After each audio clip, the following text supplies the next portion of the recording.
It's the Final Word Daily, the final day of the World Test Championship final. Adam Collins, Jeff Lemon, we're still here at the Oval where we've been for the last 5 days. And Australia are world champions. You can tell us all about that in a second after I remind you that this is brought to you by Westfield London, Westfield Stratford City. More extra, less ordinary. Jeff, 30 seconds, go. In 30 seconds, 164 for 3 when India resumed. Big dreams, Kohli there, Rahane there, but 7 overs later, Scott Boland got the edge from Kohli, a screamer from Steve Smith. 2 balls later, Jadeja nicks one. The next ball, Virat edges it over first slip, could have been 3 and 4 balls for Boland, wasn't quite, but even though Rahane and Virat had a little partnership, Rahane nicks one from Stark after a while, and things fall away pretty quickly after that. They lost 7 for 70, Lyon took 3 at the end, Stark took 2 at the end. Australia win by 209 runs after bowling India out for 234. How was that? Perfect. They did it in 24.3 overs this morning. 7 for 70 was what India added to their overnight tally of 3 for 164, 5 for 22. The collapse at the end, Nathan Lyon picking up 4 wickets, 3 for Boland, 2 of them today in the space of 3 balls that you touched on before and we'll come back to again. 1 for Cummins yesterday and a couple for Stark, who needed them. But we won't delve too deeply into that. The Boland over is where it's all at, where the whole match is won really, because Kohli and Rahane, I was on comms for the first half an hour, they did nothing wrong, but Australia did nothing wrong either. It's kind of what we lent to last night about they need to bowl in a way that's patient. They need to bowl in a way that doesn't snatch at it. And they did exactly the right thing by opening with Boland, first over, pavilion end, Cummins, Vauxhall end, so the opposite of what they did a couple of days ago when they started on what probably would have been day 3, where Boland didn't put a foot wrong. Cummins was getting the ball to reverse swing. It was such immense pressure at pace from Cummins and using the pitch to his advantage and the ball to his advantage from Boland that half an hour into play, they've only added 15 and 5 of them for Kohli, who was stuck in the mid to high 40s. And in this over, the first ball beats the bat, although they do use a review. Marnus thought he heard something, and so did Smith. And I said, Marnus thinks he heard something. Matter between him and his psychologist. But Smith kind of agreed at second slip, and that built the pressure. And it's a build-up from the previous couple overs before that as well. So Boland gets 4 balls at Kohli in 1 over, 5 balls at him in the following over, and then 3 more balls in the over where the wicket falls. And that includes the review from the first ball of that over, the wicket from the third. So across those 12 deliveries, nothing's full. And he's just hitting around about that good length and just shifting the line and the length by a few inches each time. So one cuts back in. There's the decision that goes upstairs, the decision review.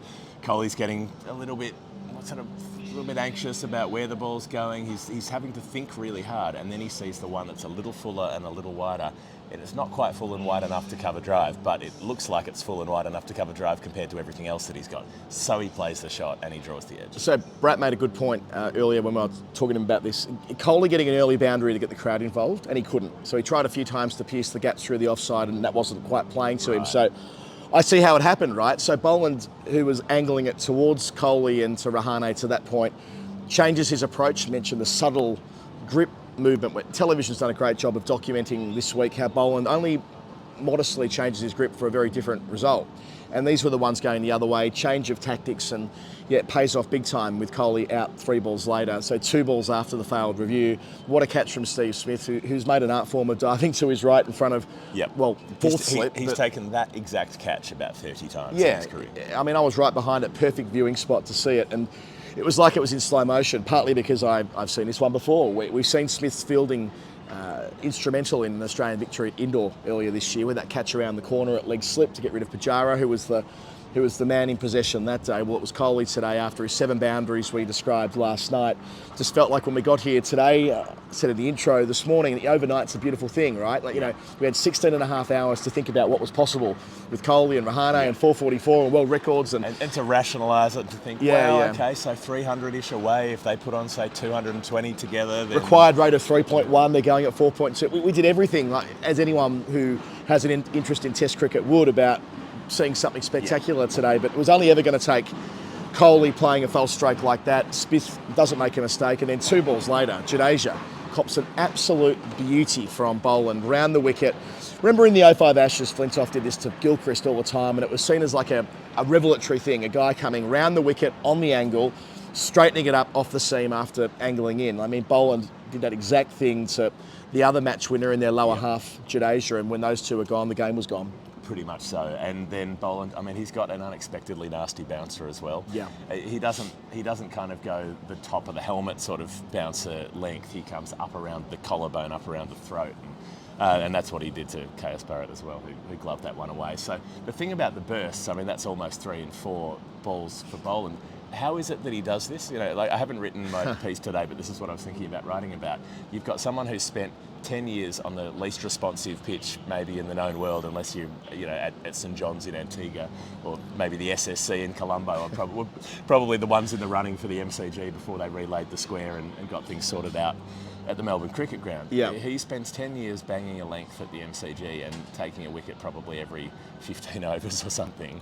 And then he comes into Test cricket and he's just got this knack of, if he takes one, he takes 3, 4, 5. You know, he's so often taken 2 in a couple of balls, 3 in an over, that kind of thing. That's right, isn't it? I think what we saw at Melbourne a couple of years ago kind of wasn't a fluke. Because he's so consistent, you translate what he was doing before to the international game, where surfaces in the last couple of years have been juicier for whatever reason. Throw the Duke's ball in, which he's never had he has used it. He averages 25 of the Duke's ball in Shield cricket when they used it for 4 seasons between 2015 and 2019. But in these conditions, and I'm not saying the pitch was doing anything spectacular for him, but enough. And with a player like Boland with all of those subtleties, enough is loads. So, yeah, thrilled for him. He took the last catch as well at backward point with Siraj, reverse swept line straight to him. It felt fitting that Boland, who's been such an important part of this Aussie team, in getting to the final and having that run that they went on and being so irrepressible at home over the last 2 summers, that it was fitting that Boland was there at the end, playing a big role in the final and taking the catch and stuffing the ball in his pocket. Nathan Lyon's 4 wickets closer to his 500 wickets as well, which he'll be eyeing off during the Ashes series. So that's useful after he wasn't required. It was someone suggested it as a Hall of Fame earlier in the game that he'd faced more balls in Australia's first batting innings than he bowled in their first bowling innings. Quite. He only bowled 16. 4 overs? Yeah, that's right, bowled 4 overs. And that is true. I reckon Lyon would have been the one who overnight might have been not affected by what's come before it, but I still think that Lahore was so important last year, with Lyon being able to bowl out Pakistan on the final day of the series. And yes, the misadventure of Headingley in 2019 and Karachi of 2022, Sydney of 2022, the Gabba in 2021, they do add up on a player like Lyon. There's no doubt that we thought that run had broken at Edgbaston in 2019 when he took 6 for on the final day and overtook Dennis Lilly. But he had this run again where it wasn't going well in the 4th innings. Well, now, big tick in Lahore last year when it really mattered, and a big tick today. Even though it was only 3 wickets going through the bottom half, you still got to do it.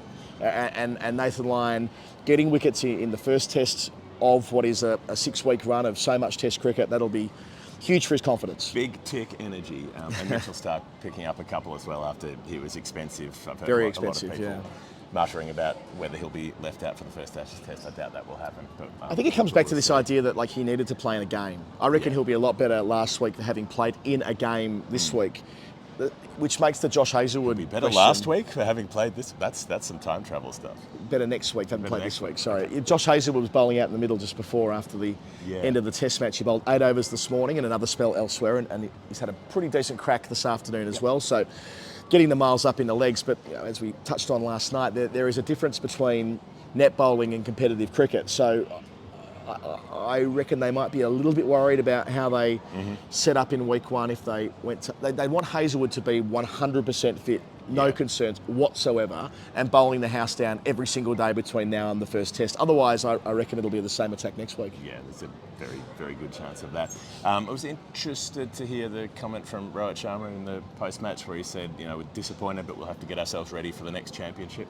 I thought that was forward-looking. I was wondering what, say, at an administrative level, what the BCCI attitude might be. Having lost the last 2 of these, whether they'd be inclined to say, "Oh well, let's not bother pursuing this thing in future." But it seemed like for Rohit, that's a spur. They really want to win one now, and now there's some extra hurt attached to it, and they want to make sure they come back.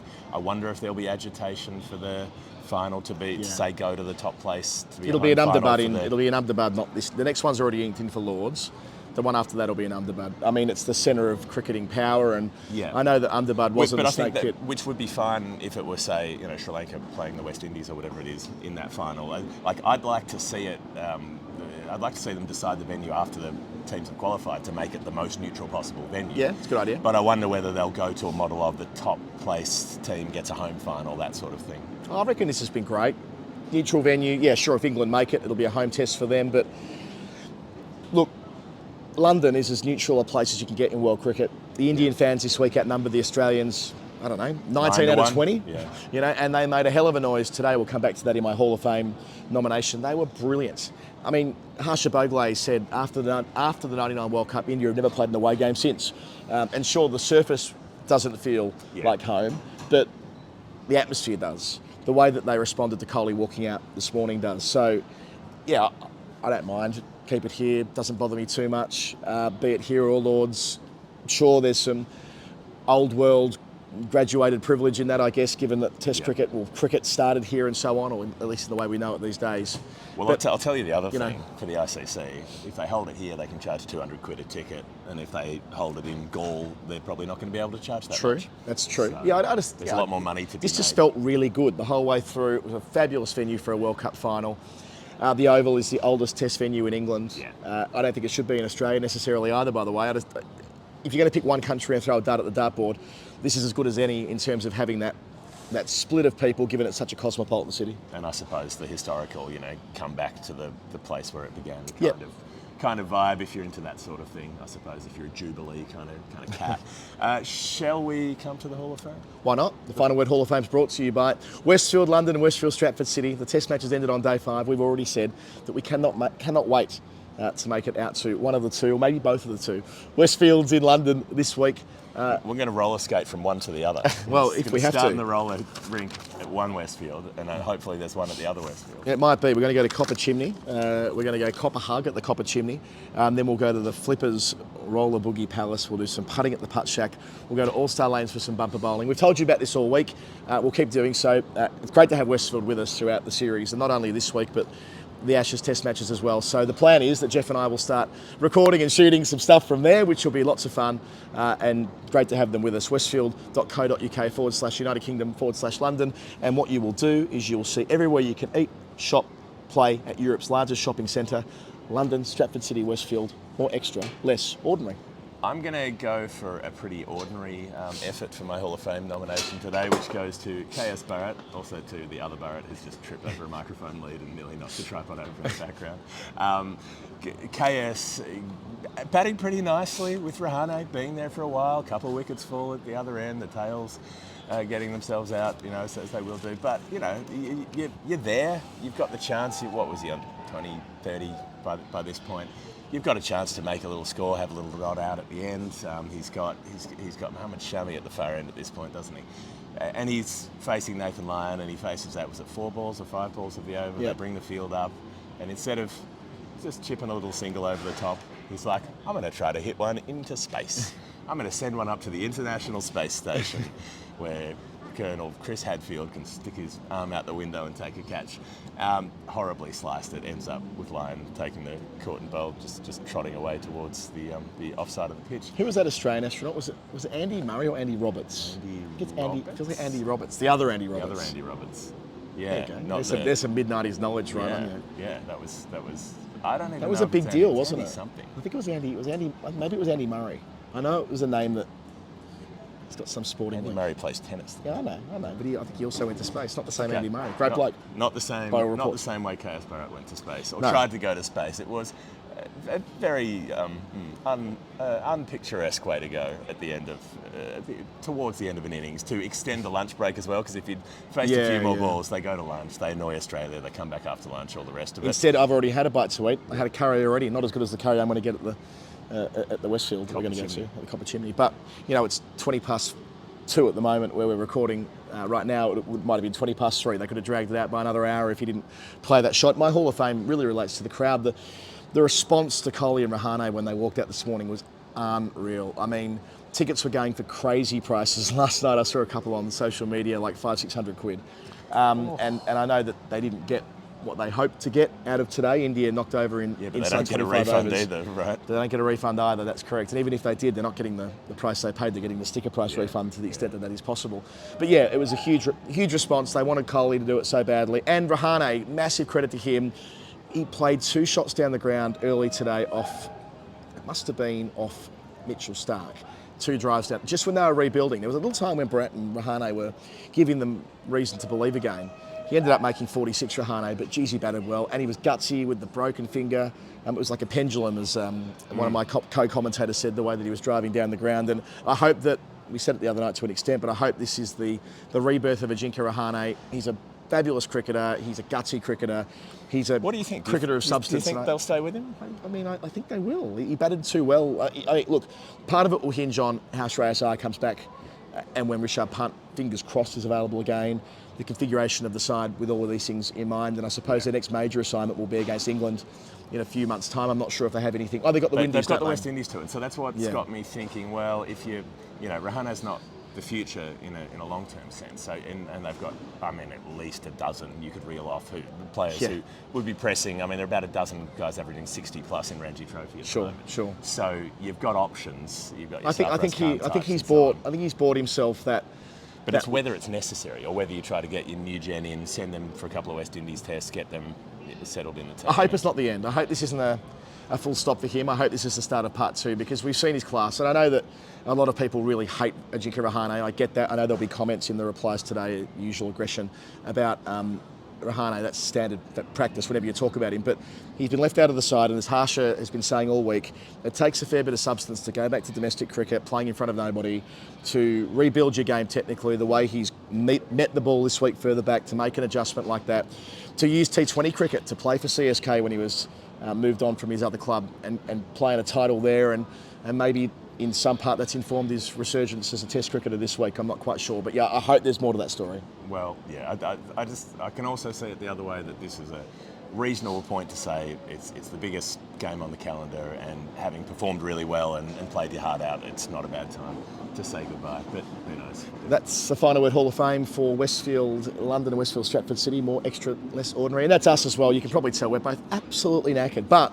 we can't stop and we won't stop. Our next destination is Edgbaston. Between now and then, we have a history show to make. Story time, that's next cab off the rank.